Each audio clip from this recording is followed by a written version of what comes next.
The BJP leaders held a party meeting in Bengaluru on Thursday amid discussions over organisational changes in Karnataka as the term of State BJP President B. Vijayendra is set to end in November.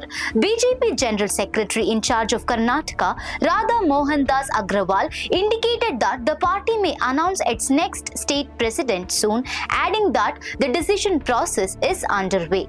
He made the remarks after a meeting with senior leaders including National Joint General Secretary Shiva Prakash, National Vice President Vijayendra, Leader of Opposition in the Assembly R. Ashoka, and Leader of Opposition in the Council Chalavadi Narayanaswamy, along with other party leaders. Agrawal said it is only a matter of time before the party announces its state president, stating that the organization is moving towards a formal decision. However, he dismissed speculation that the final decision has already been made, saying that evaluation within the party is a continuous process and that the national leadership is fully aware of developments in Karnataka. He also said that while Vijayendra is currently serving as the state president and is working, the party's established principle allows a president to serve up to 2 terms.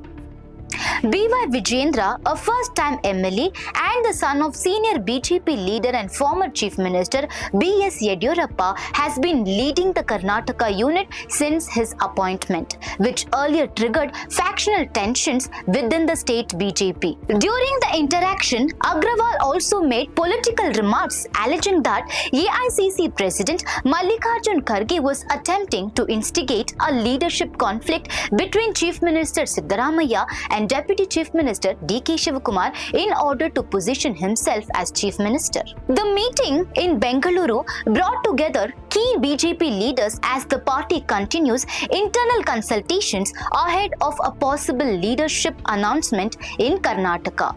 For more such updates, stay tuned to Daily Salar Digital.